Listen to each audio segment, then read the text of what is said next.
Grabias. I'm sorry for massacring your name with Anglo pronunciation. Aleksandra is going to speak. The title of her talk is Beyond the Human Rights Council, UN Human Rights Committee and its Response to Anti-Semitism. So Aleksandra, as you know, is a graduate fellow here at ISA with us.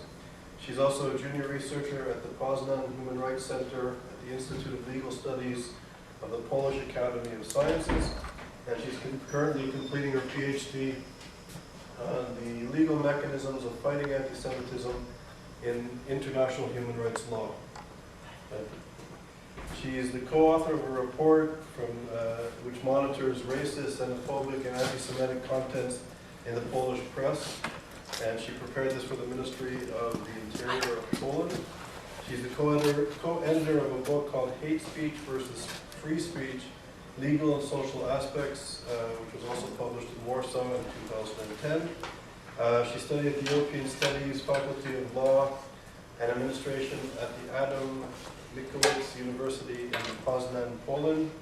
And her area of research is the legal ban on racial discrimination, freedom of speech versus hate speech, and the universal system of human rights protection. Aleksandra also was a recipient of the Felix Poznan Fellowship for Doctoral Studies at the Vidal Sassoon Institute at Hebrew University. So it's an honor and a pleasure to introduce you to her. Thank you.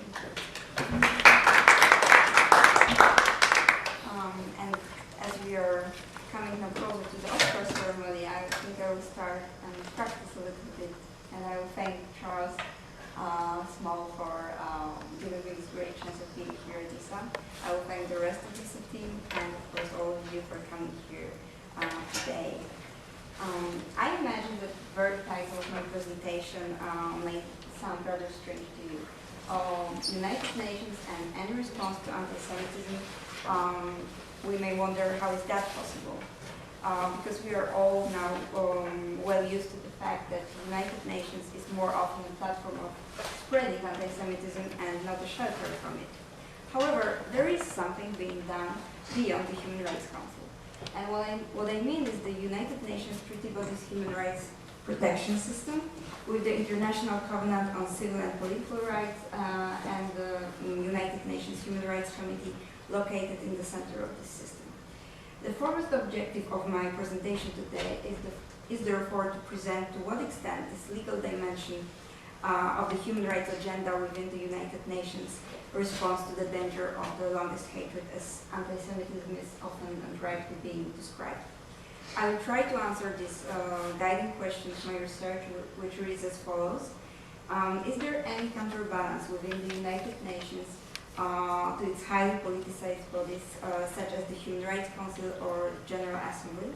And if so, to what extent can it be regarded as an effective tool in fighting anti-Semitism? And I will do my best to answer those questions today, at the same time avoiding boring, vague, and tricky legal language in as much as it's possible. I will go now briefly through the plan of my presentation.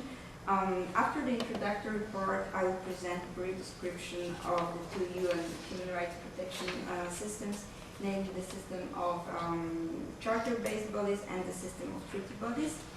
And next I will provide an insight into relevant provisions of the International Covenant on Civil and Political Rights, which are most frequently invoked when the Human Rights Committee deals with the cases of public manifestations of anti-Semitism. In the following part, I will give examples of two individual complaints decided by the Human Rights Committee where the problem of anti-Semitism appeared.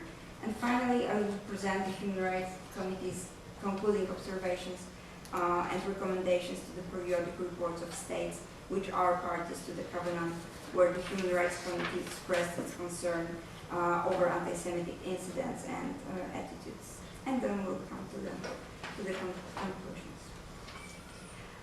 In June 2004, Kofi Annan, former Secretary General of the United Nations, delivered following opening remarks at the UN Department of Public Information Seminar on Anti-Semitism. I quote, "The name United Nations was coined to describe the alliance fighting to end the barbarous regime, and our organization came into being when the world has just learned the full horror of the concentration and extermination camps. It is therefore rightly said that the United Nations emerged from the ashes of the Holocaust, and the human rights agenda that fails to address anti-Semitism denies its own history. The fight against anti-Semitism must be our fight, and Jews everywhere must feel that the United Nations is their home too. However, countless examples of anti-Semitic speech and attitudes which appear daily in the United Nations charter-based bodies, in particular in the Human Rights Committee, in the Human Rights Council, and previously in the infamous UN Commission on Human Rights, prove that not everyone listened carefully to the message of Kofi Annan. The troubling truth is that the organization, which was established for the protection and advancement of human rights, is nowadays too often becoming the forum of spreading hate and prejudice towards one particular state and one particular nation, turning Israel into collective Jew among the nations, as Professor Irene Kotler rightly described it. One of the most appropriate characteristics of the Human Rights Council was named by the Executive Director of UN Watch, Mr. Hillel Neuer, during the Human Rights Council session in March 2007. And let me now quote from his speech. Faced with compelling reports from around the world of torture, persecution, and violence against women, what has the Council pronounced, and what has it decided? Nothing, but that would be inaccurate. This Council has, after all, done something. It has enacted one resolution after another, condemning one single state, Israel. The entire rest of the world, millions upon millions of victims in 191 countries, continue to go ignored. Let us consider the past few months. More than 130 Palestinians were killed by Palestinian forces. Yet the champions of Palestinian rights, Ahmadinejad, Assad, Gaddafi, John Dugan, they say nothing. Little 3-year-old boy Salam Balusha and his two brothers were murdered in their car by Prime Minister Hani's troop. Why has this council chosen silence? Because Israel could not be blamed. Because, in truth, the despots who run this council couldn't care less about Palestinians or about any human rights. They seek to demonize Israel's democracy, to delegitimize the Jewish state, to scapegoat the Jewish people. They also seek something else, to distort and pervert the very language and idea of human rights. And this very bitter assessment given by Hillel Neuer is also a reflection of, in my opinion, many of us think about protecting human rights by the United Nations. However, and this will be, as I previously stated, the topic of my presentation, simultaneously the United Nations has created and developed another system of human rights protection within its structures, namely the system of UN treaty bodies. Let me now start with explaining the most important facts and differences about the system of charter-based bodies and the system of treaty bodies, both coexisting within the United Nations system. Starting with the UN Charter-based body system of human rights protection. Here on slide there are quotations from the official information of the United Nations describing the tasks of those charter-based bodies. The Human Rights Council is an intergovernmental body made up of 47 states, responsible for strengthening the promotion and protection of human rights around the globe. The Council was created by the General Assembly resolution in March 2006, replacing the UN Commission on Human Rights. The United Nations Charter-based body system also includes the so-called special procedures, which is the general name given to the mechanism established by the Commission on Human Rights and then assumed by the Human Rights Council. Special procedures mandates usually call on mandates holders to monitor, advise, and publicly report on human rights situations in specific countries or territories, known as country mandates, or on major phenomena of human rights violations worldwide, known as thematic mandates.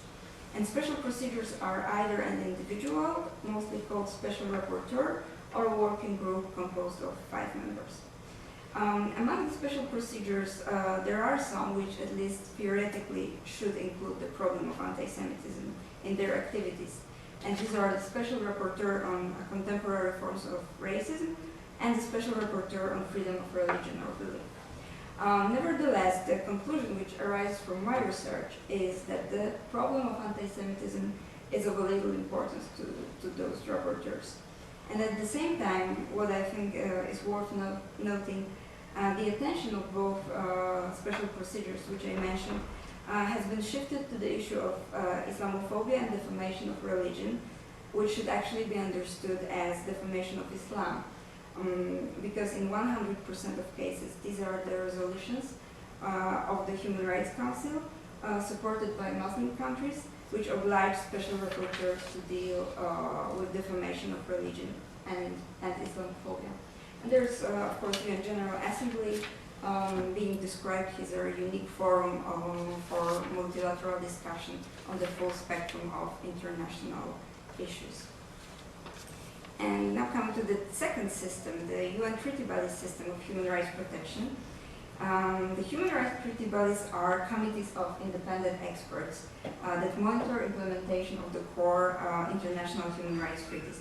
And this aspect of independence is of a crucial importance here, because while the UN charter-based bodies are composed of states, or their work is monitored by and controlled by states, the independent experts of the United Nations treaty bodies are acting in their personal capacity, and they are strictly forbidden to take any instructions from their government. Today there are 9 human rights treaty bodies, and in my presentation I focus on the Human Rights Committee, which monitors implementation of the International Covenant on Civil and Political Rights. What do the treaty bodies do? They perform a number of functions in accordance with the provisions of the treaties which created them. And 2 main functions include consideration of individual complaints and consideration of periodic reports of states. Now, before I come to the presentation of particular examples from the Human Rights Committee's practice where the problem of anti-Semitism was raised, I will briefly mention some provisions of the International Covenant on Civil and Political Rights. They are most often invoked by the Human Rights Committee when it decides on cases concerning various manifestations of anti-Semitism, or when it considers periodic reports of states. And this is Article 18 of the International Covenant on Civil and Political Rights, stating that everyone shall have the right to freedom of thought, conscience, and religion. And here the most important is paragraph 3, stating that freedom to manifest one's religion or belief may be subject only to such limitations as are prescribed by law and are necessary to protect public safety, order, health, or morals, or the fundamental rights and freedoms of others. There is Article 19 guaranteeing freedom of opinion, here without any limitations, and freedom of expression with some limitations described in paragraph 3. Here also the restrictions are permissible when they are provided by law and are necessary for respect of the rights or reputation of others, or for the protection or national security or public order, public health, or morals. And Article 20, which doesn't guarantee any rights, instead it imposes legal obligation on states. And this obligation concerns any propaganda for war, which shall be prohibited by law, and any advocacy of national, racial, or religious hatred that constitutes incitement to discrimination, hostility, or violence, which also shall be prohibited by law. Now we'll come to the individual complaints considered by the UN Human Rights Committee. Any individual who claims that his rights under the International Covenant on Civil and Political Rights have been violated by a state party to that treaty may bring a complaint before the UN Human Rights Committee, provided that the state has recognized the competence of the committee to receive such complaints. The committee first decides if the complaint is admissible, taking into account many different elements, and if the complaint is found admissible, then the consideration on the merits takes place. The final result of the examination of complaints is presented in the form of so-called views of the Human Rights Committee. And although those views do not have a legally binding character in the sense as the judgments of International Criminal Court or the International Court of Justice, State parties to the covenant are obliged to fulfill them, and in the event of failure by the state to take appropriate steps, the Human Rights Committee tries to put pressure on the government of the state and can inform the UN Commissioner on Human Rights on the existing situation. I would like to present two complaints of individuals who had been convicted by the domestic courts for spreading anti-Semitic ideas and who turned to the Human Rights Committee requesting protection for their rights under the International Covenant on Civil and Political Rights. In both decisions taken, the Human Rights Committee's attitude towards public manifestations of anti-Semitism has been expressed very clearly, I think. In the first case, the author of the complaint was Robert Foison, a well-known Holocaust denier. Foison was a professor of literature at the University of Lyon until 1981, when he was removed from his chair. As he stated about himself, while he did not contest the use of gas for purpose of disinfection, he doubted the existence of gas chambers for extermination purpose at Auschwitz and in other German concentration camps.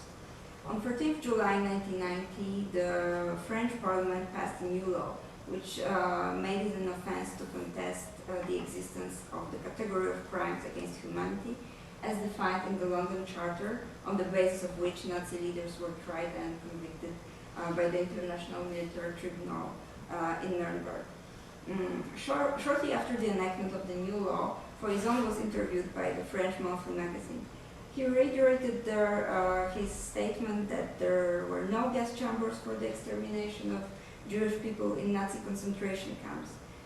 Following the publication of this interview, 11 associations of French resistance fighters and deportees to German concentration camps filed a private criminal action against Foison and the editor of the magazine. The French court sentenced Foison and the editor for having committed the crime of denying the crime against humanity and imposed fines. The conviction was based, among others, on the following statements of Mr. Foison. I quote, "No one will have me admit that 2 + 2 make 5, that the earth is flat, or that the Nuremberg tribunal was infallible. I have excellent reasons not to believe in this policy of extermination of Jews or in the magic gas chambers." And the second statement,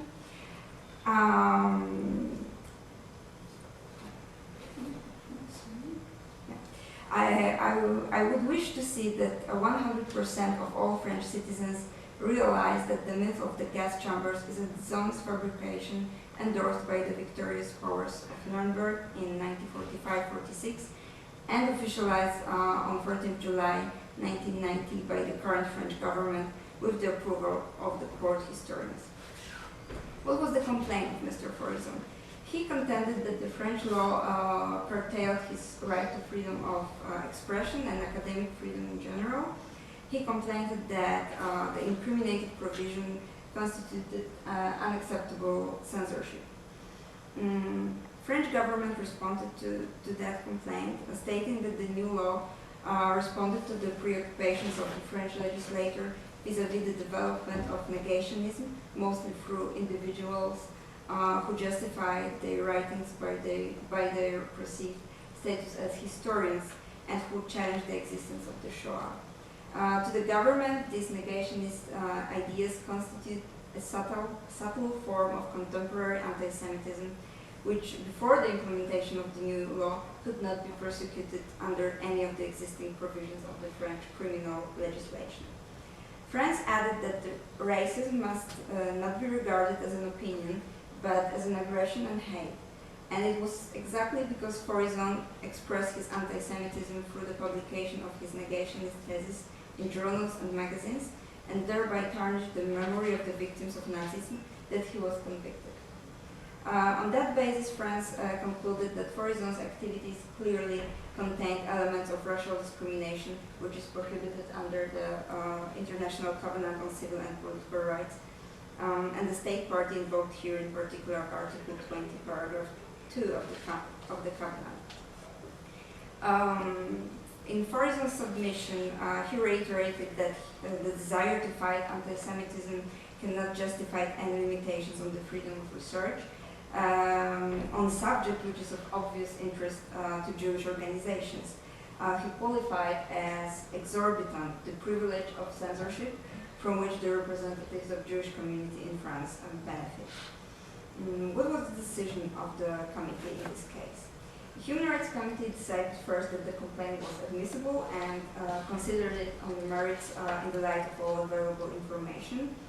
The committee stated that the restrictions on Forizon's freedom of expression was provided by law, and next, his conviction did not encroach upon his right to hold and express opinions in general, rather that the French courts convicted him for having violated the rights and reputation of others. The committee had to consider whether the restriction on Forizon's freedom of expression was necessary. And the committee shared here the state party's argument, contending that the introduction of the new law, which penalized Holocaust denial, was necessary to serve the struggle against racism and anti-Semitism. The committee stated also that the nature of Forizon's comments were strengthening, his comments were strengthening anti-Semitic feelings,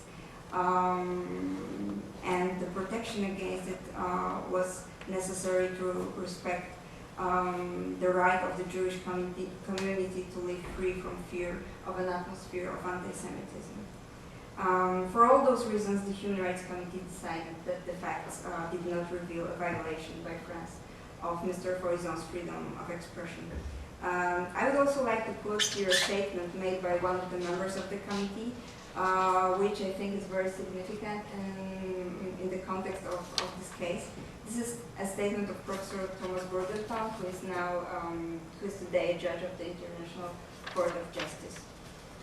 As a survivor of the concentration camps of Auschwitz and Sachsenhausen, whose father, grandparents, and many other family members were killed in the Nazi Holocaust, I have no choice but to recuse myself from participating in the decision of this case. And now the second case, the case of Malcolm Rose versus Canada. Mr. Rose worked as a teacher in the school district of New Brunswick from September 1996 to September 1991. Throughout this period, he published several books and made other public appearances and statements, including a television interview reflecting his controversial opinions.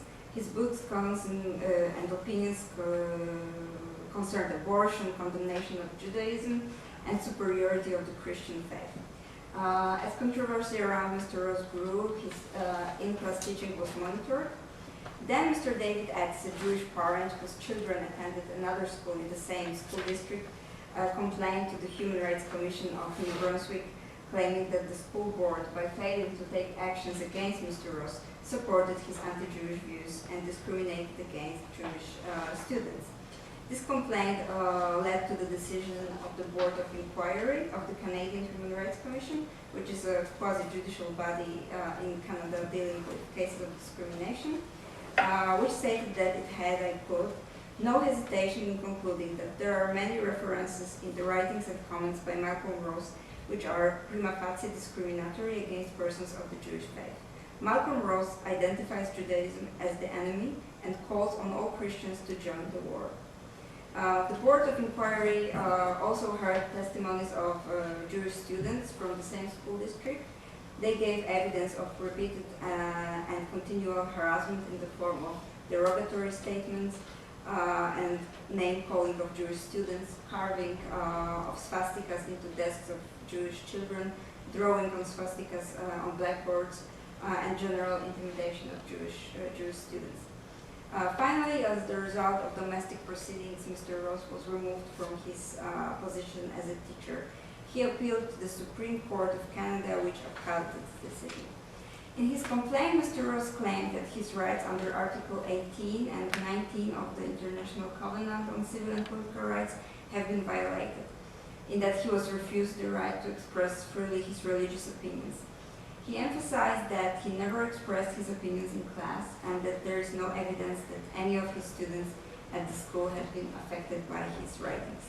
He also denied that his views are racist, any more than atheism is racist or Judaism itself, And in his opinion, criticism of Judaism and Zionism for religious reasons cannot be regarded as anti-Semitism. Now, state parties submission. Canada argued that Articles 18, 19, and 20 of the Covenant must be read and interpreted in a consistent manner, and that the state party, Canada, therefore, cannot be in violation of Article 18 or 19 by taking measures to comply with Article 20. It was submitted that freedom of religion and expression must be understood as not including the advocacy of national, racial, or religious hatred that constitutes incitement to discrimination, hostility, or violence.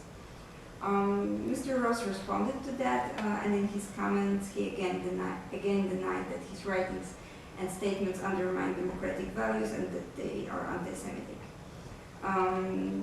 In the views of the committee, first the committee found this complaint admissible and started consideration on the merits.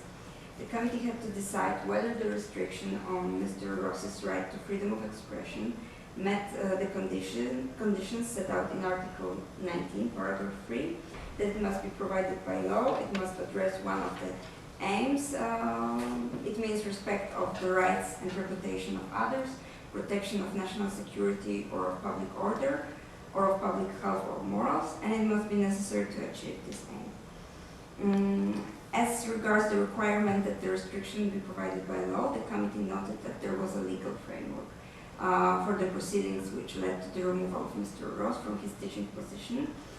In view of the findings as to the nature of Mr. Ross's public statements, the committee concluded that the restrictions imposed on him were for the purpose of protecting the rights and reputations of persons of Jewish faith, including the right to have an education in the public school free from hate and intolerance. And the Human Rights Committee accordingly concluded that the facts did not disclose a violation of Article 19 of the Covenant. And as regards the claims of Mr. Ross under Article 18, the committee noted that the actions taken against him by the Canadian authorities were not aimed at his religious beliefs as such, but rather as manifestation of those beliefs within a particular context. Consequently, the committee held that Article 18 has not been violated. And now, what conclusions arise from those presented views of the Human Rights Committee? Firstly, although freedom of expression is of crucial importance for the functioning of democracy, it's not an absolute right. Secondly, the limitations placed on the freedom of expression are more admissible in the case of hate speech being circulated in the public sphere. Thirdly, Holocaust denial may be regarded as a form of hate speech. Moreover, the state parties to the International Covenant on Civil and Political Rights are not only allowed to place limitations on speech in their domestic legal orders, but they are obliged to do so to effectively prosecute individuals spreading anti-Semitism. And last but not least, anti-Semitism is regarded by the Human Rights Committee as a form of racism and racial discrimination, which requires the reaction of the state. Now I will come to the state reports and consideration of those state reports by the Human Rights Committee. When a country ratifies International Covenant on Civil and Political Rights, it assumes a legal obligation to implement the rights recognized in this treaty. But signing up is only the first step, because recognition of rights on paper is not sufficient to guarantee that they will be enjoyed in practice. So the country incurs an additional obligation to submit regular reports to the Human Rights Committee on how the rights are being implemented. To meet their reporting obligations, states are obliged to submit an initial report 1 year after joining the treaty, and then every 4 years. In addition to the government's report, the Human Rights Committee may receive information from other sources like NGOs, UN agencies, intergovernmental organizations, academic institutions, or press. In the light of all information available to it, Human Rights Committee considers the report in the presence of the government representatives, and based on the examination, the committee publishes its concerns and recommendations called concluding observations. Firstly, I would like to present those concluding observations where the problem of anti-Semitism has been noticed. And then I will come to the consideration by the Human Rights Committee of some reports where the committee failed to raise the issue of anti-Semitism, despite the fact that the reporting states were commonly known to have a problem with anti-Semitism, sometimes very serious one. In case of Belgium, in November 2010, while considering the fifth periodic report of Belgium, the committee expressed concern about the resurgence of anti-Semitic and racist acts in this state. The committee regretted to note that the bill to prohibit neo-Nazi demonstrations was not adopted by the Parliament of Belgium and has expired. It recommended the state party intensifies its efforts to combat anti-Semitic acts by investigating such acts and by prosecuting and punishing those responsible for them.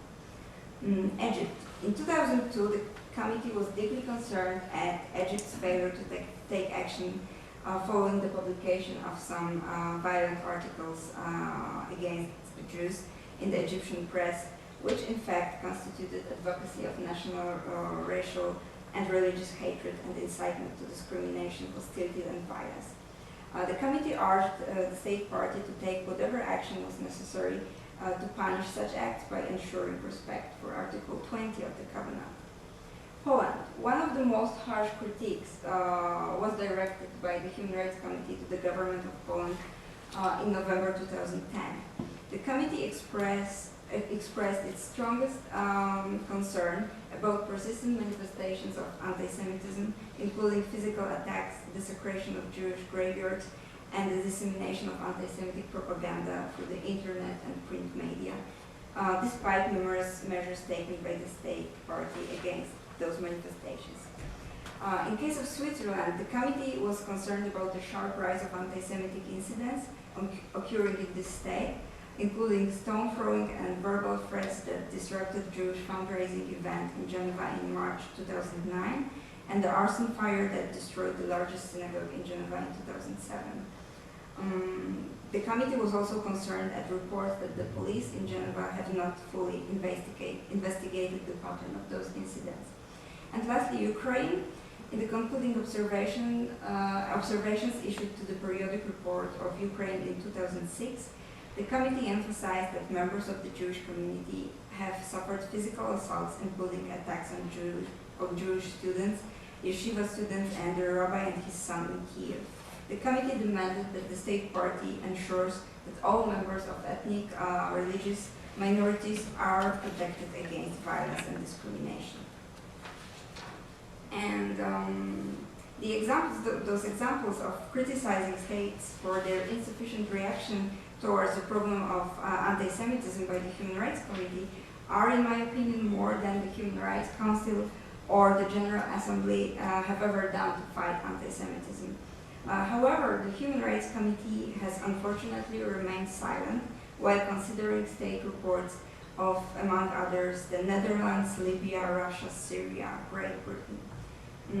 And, for example, in case of Iran, the latest report of this state, which was actually due 15 years ago, and Iran has first submitted it in July 2009.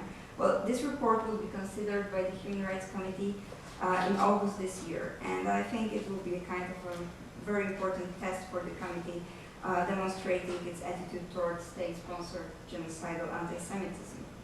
But let me consider in more detail the case of the Netherlands. The Human Rights Committee considered the report of this state in July 2009.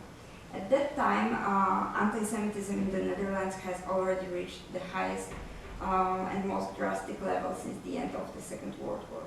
The incidents of physical aggression towards dead Jews were condemned by the European Union, by the European Commission Against Racism and Intolerance, which stated that there was a sharp increase in the most serious manifestations of anti-Semitism. It was also indicated that these manifestations have shown a close link to developments in the Middle East, and that the radical Muslim groups and, to a lesser extent, radical left-wing movements were reported to be responsible for that. In the Netherlands, anti-Semitic insults and expressions have tended to become a feature of everyday life. As an illustration of that, the word Jew is reported to be increasingly used as an insult, and different aspects of Holocaust are questioned in everyday situations such as in schools. Another example, in May 2010, the escalation of anti-Semitic moods and manifestations led to the disruption of the anniversary commemoration of the last deportation of Jewish children from the Netherlands to the German concentration camps. When the participants of the commemoration started saying Kaddish, they were interrupted by the shout Sieg Heil and Hamas, Hamas, Jews to the gas. But let's come back now to the UN Human Rights Committee's and its evaluation of the Dutch periodic report. Even though during the examination of this report, one member of the committee asked the government representative about measures undertaken to fight anti-Semitism, no recommendations were formulated in the concluding observations to this report, despite the fact that this state is facing an extremely dangerous rise of anti-Semitism. And some conclusions on concluding observation. Despite the fact that the Human Rights Committee has not included proper comments on anti-Semitism in many of its concluding observations, I would argue that its recommendations can still be an important policy instrument of the policy of naming and shaming. Poland can be a good example here. After the publication of the committee's concluding comments and recommendations, the government immediately announced a plan for improving and strengthening their efforts to combat anti-Semitism. However, the most alarming and negative aspect of committee's conclusions is a visible tendency to avoid any condemnation of anti-Semitism when it appears in the Muslim communities in Europe or when it's a state-sponsored anti-Semitism of many Arab countries. And the recommendation on Egypt was only a single exception here. My belief is that it is still easier to condemn the devastation of Jewish graveyards in Warsaw than to stand against Muslim youth shouting Jews to the gas in Amsterdam or London. And much as the former manifestation of anti-Semitism should not be disregarded, the latter must not remain without a proper response either. For that reason, the active participation of NGOs and civil societies is absolutely necessary. They must influence and the process of considering state reports by delivering precise and detailed information as to the gravity of anti-Semitism in the countries which by now have been avoiding any criticism of the Human Rights Committee. Okay, and coming to the conclusions. Firstly, I would argue that while the UN Charter-based bodies, mainly the Human Rights Council and the General Assembly, have not only excluded the problem of anti-Semitism from their agendas, but they have in fact turned into platforms of spreading anti-Semitic hate. The treaty bodies and the Human Rights Committee in particular have the potential of assuring much broader protection for the victims of anti-Semitism. And this potential is, in my opinion, based upon treaty provisions like Article 20 of the Covenant, which contains an obligation of the state parties to implement proper legislation prohibiting hate speech and hate crimes, and also upon the Human Rights Committee's jurisprudence, which consists of the concluding observations and recommendations to state parties' reports and the views to individual complaints.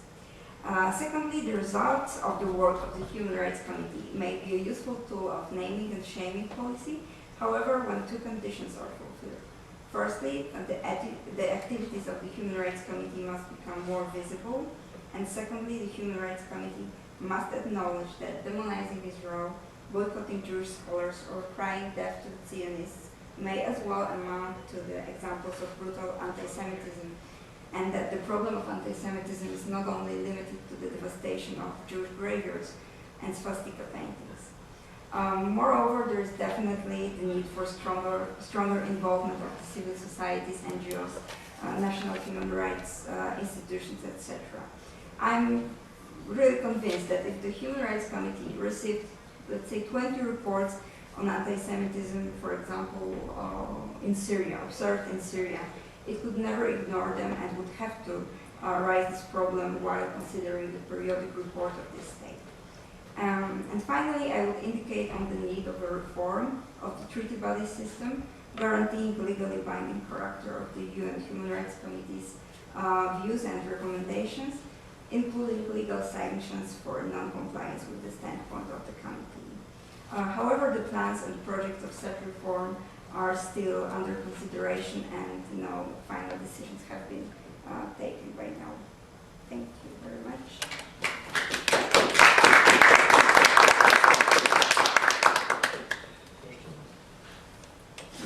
I will be, of course, ready to answer the question. So, You have a question? so you gave two examples. There was the Ross case in Canada and Farisson in France. And these are sort of, in a way, typical individuals. They're not very powerful people who kind of have views that are reminiscent of the anti-Semitism of Nazis and extreme right-wing people. So it's nice that the UN condemned this. But obviously the elephant in the room is state-sanctioned, state-sponsored anti-Semitism. The demonization, delegitimization of Israel, which the UN, as you said, is at the forefront of propagating. And you have societies like Iran and Hezbollah, which is now in control of Lebanon and Hamas, and perhaps one day, hopefully not, but perhaps a new government in Egypt will have this sort of genocidal anti-Semitism, which is the core of core belief when it comes to Jews of Islamism, not Islam and not Muslims, but this sort of political Islam. The fact that Jews have self-determination on Islamic land is unacceptable. And there's a movement that's gaining strength that wants to literally eradicate the world of this entity. And what is the UN doing? And what can it do? And it doesn't seem to be doing much. And then the question is, if it becomes legally binding, the views of the Human Rights Committee will become, its views and recommendations will become legally binding. I can imagine, given the politics of the United Nations, that the legally binding recommendations of the Human Rights Council or other entities within the United Nations system will legislate Israel out of existence. So what can the United Nations do, given the political constraints or the political reality and dynamics of the United Nations? What can it do to secure what Kofi Annan said at this conference in New York, that the Jews should feel welcome at the United Nations, and that the UN should be protecting Jews, and as we say in the area of anti-Semitism begins with Jews, but it never ends with Jews. That this social movement, which is gaining strength, also subjugates very many, kills gay people, does away with religious pluralism, does away with the notion of citizenship. So what can be done? Well, definitely the UN has a problem with all this what you just said, and in my opinion by now there is no way of legally binding sanctions, for example, against Iran. Because all those proposals of, for example, Professor Irving Kotler in his report, these are proposals which demand that the action is taken against Iran or Ahmadinejad as the head of the state. And it would, at the same time, then the procedure in front of the International Criminal Court would have to start, or the International Court of Justice. And this demands the action taken by state party, for example, of Geneva Convention against Iran. As we said, we have to find a state party to the Geneva Convention which would be brave enough and courageous enough to stand against Iran, for example. By now, we haven't found one. And I don't think it will happen because, of course, countries are very reluctant to start such proceedings in front of the most important judicial bodies in the world. So it may happen in Canada. It may happen. Canada is progressing. If this would be the case, that Canada decides to take this action, then of course there are legal ways to do so. Iran is not a state party to the Rome Statute of the International Criminal Court. But the case may be transferred to the attention of the prosecutor by one of the state parties of the statute. So So not United States, because we know United States is not the party to the status, but Canada, Poland. So And one more question, which may be legally not too long, or ask anyways. If I saw when you were talking about issues of academic freedom, yes. Ahmadinejad clearly is inciting to genocide in his regimes.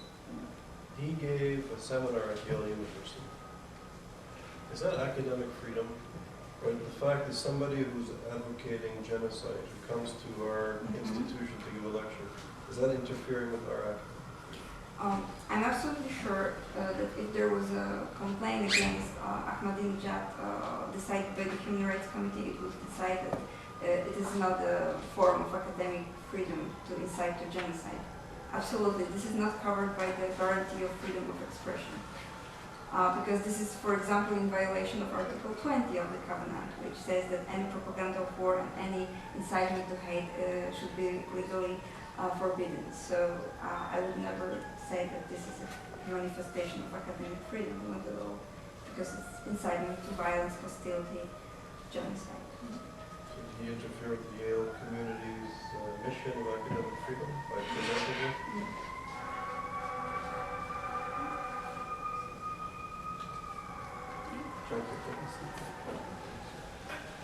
Yes. Yeah, thank you. Yeah, thank you for this interesting speech. I have a question. What do you think might be the reasons and the causes for the Human Rights Commission not to take into account contemporary forms of anti-Semitism, like you stated in the example in the Netherlands? I mean, there's a working definition, at least on the European level, from the European Agency on Xenophobia, Anti-Semitism and Racism, which takes these contemporary forms of anti-Semitism into account. So, what do you think about the reasons for not doing so? Well, unfortunately, the working definition, which we mentioned, has no legally binding character. It's just like a document which should serve as a help while considering cases dealing with anti-Semitism. So the committee is not obliged to take it into account.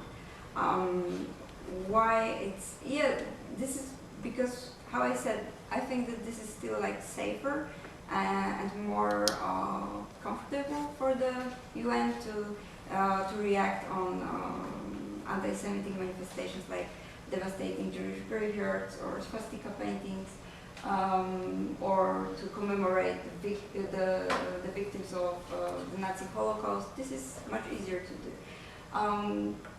Of course, the fact that UN Human Rights Committee excluded, in a way, this new forms of anti-Semitism, like hate against Israel, for example, it has a lot to do with the general attitude towards this problem in the whole United Nations.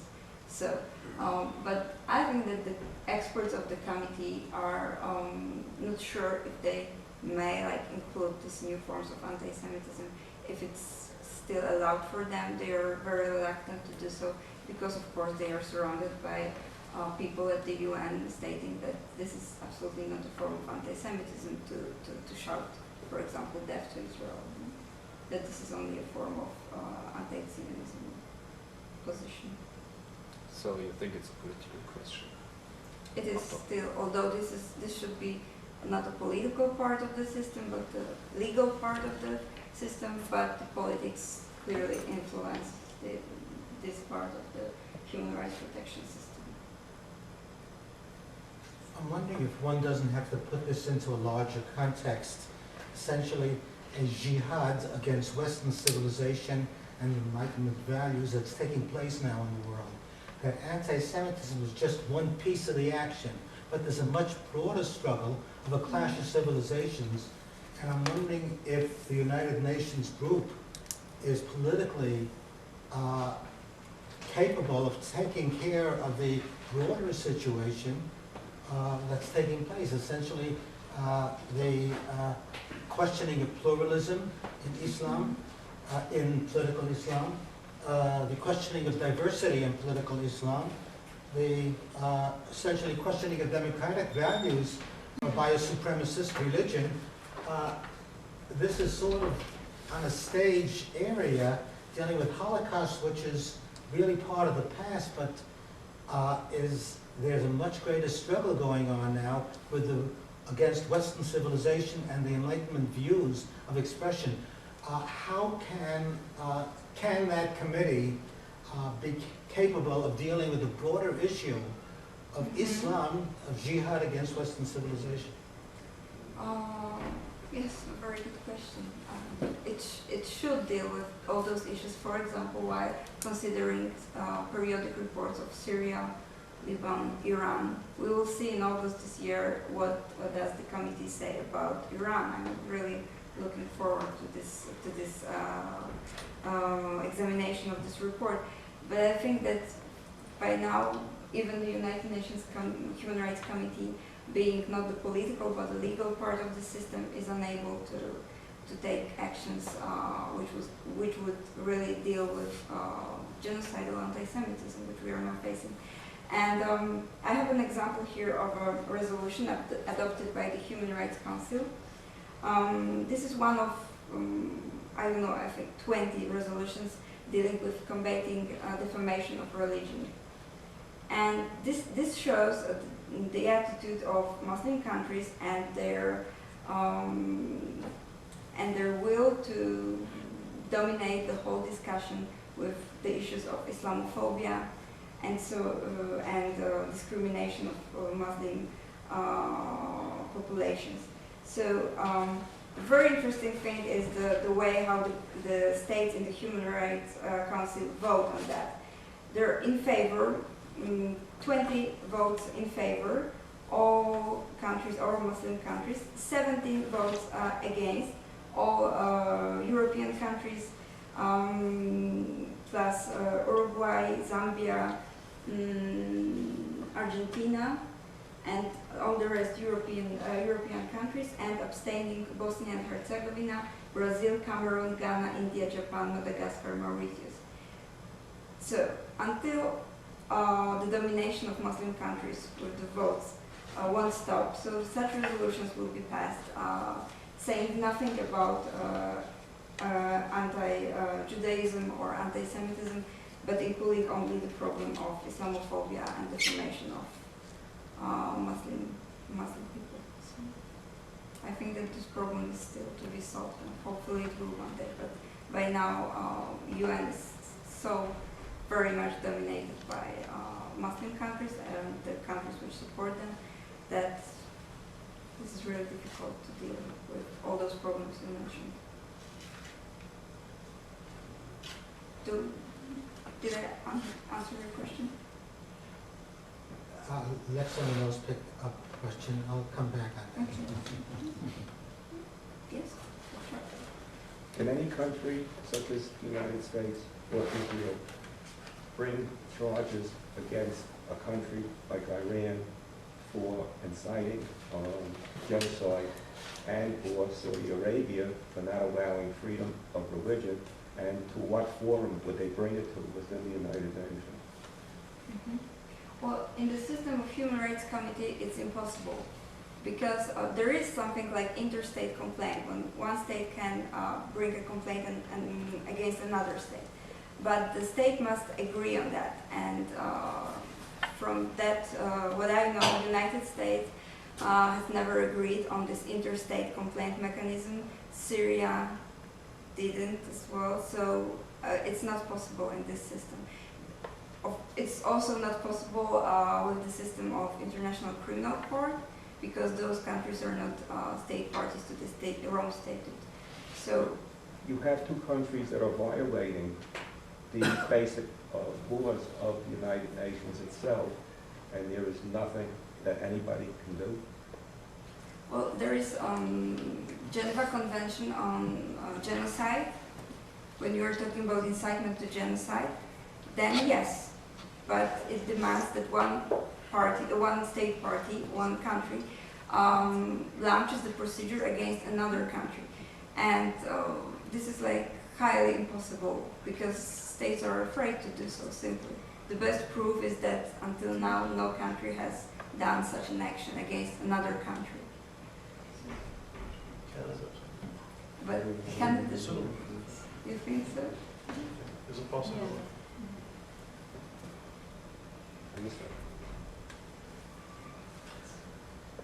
I'd like to suggest that the issue has really gone beyond that. And what's taking place in Egypt now, Muslim Brotherhood, and the clash of civilizations that's very clearly emerging, the question in terms of Western civilization is at stake. And dealing essentially with Holocaust, that's one area that's past history, but the present history is essentially the genocidal situation in terms of the Muslim Brotherhood, supremacist religion, and the idea in terms of what's taking place in Europe.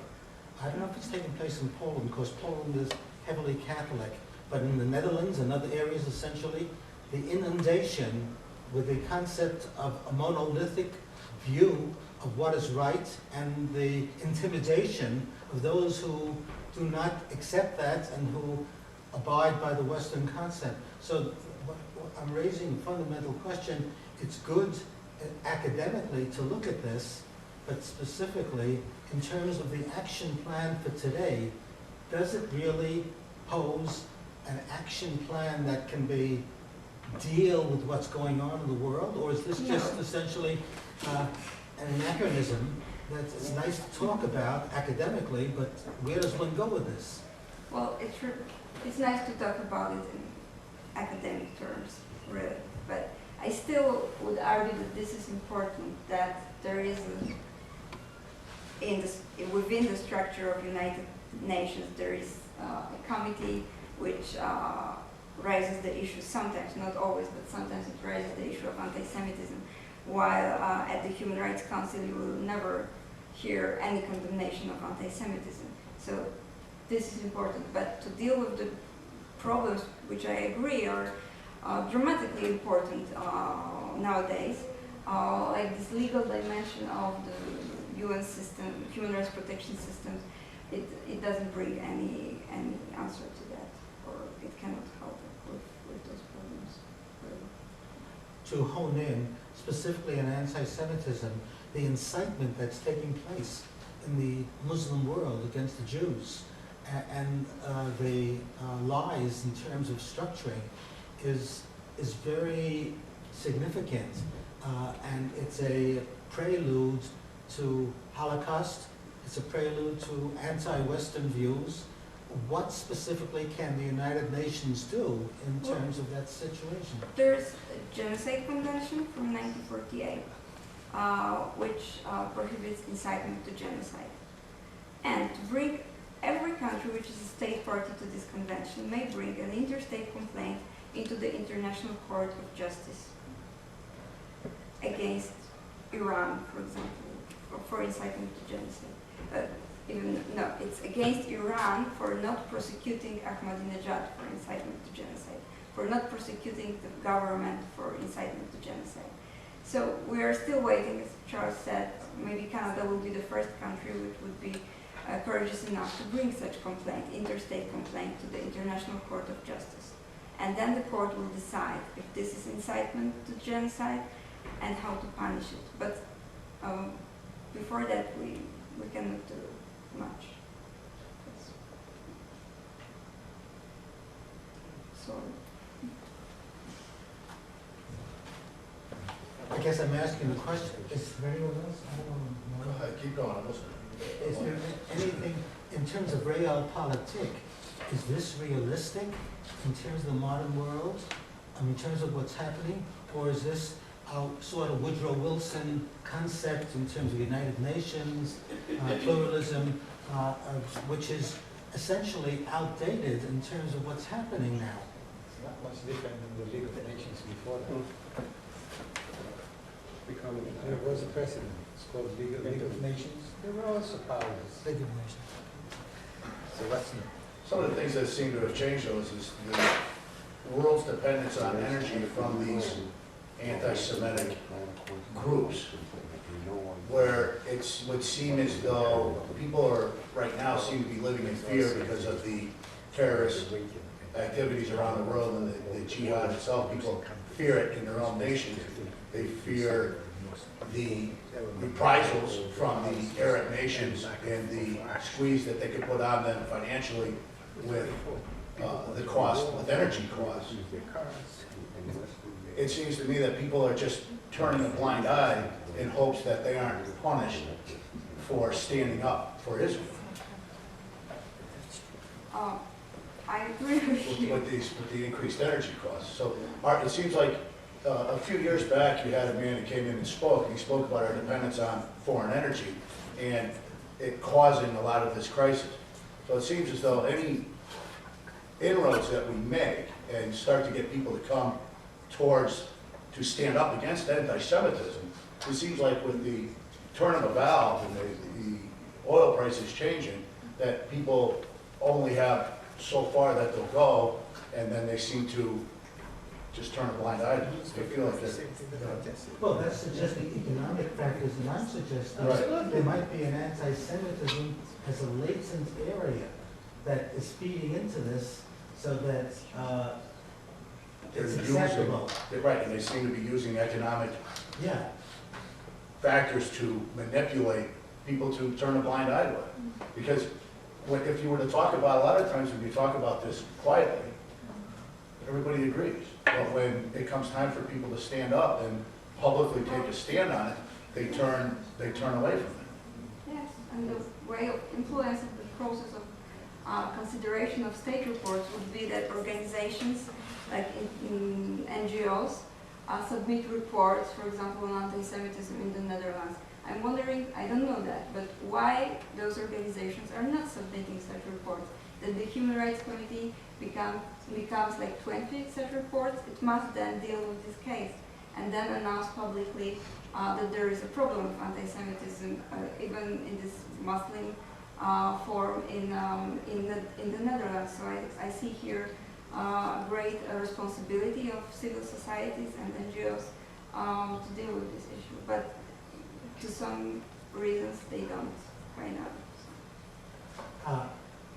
Relating to Poland, I was in Poland in 76 and 78, 2 summers. I wrote an article on Janusz Korczak. And Janusz Korczak at that time talked about the rights of children in the Children's Republic, etc. And that was before the Holocaust. That was before the Holocaust. So it's nice to theoretically talk about these things, but what is the real politics?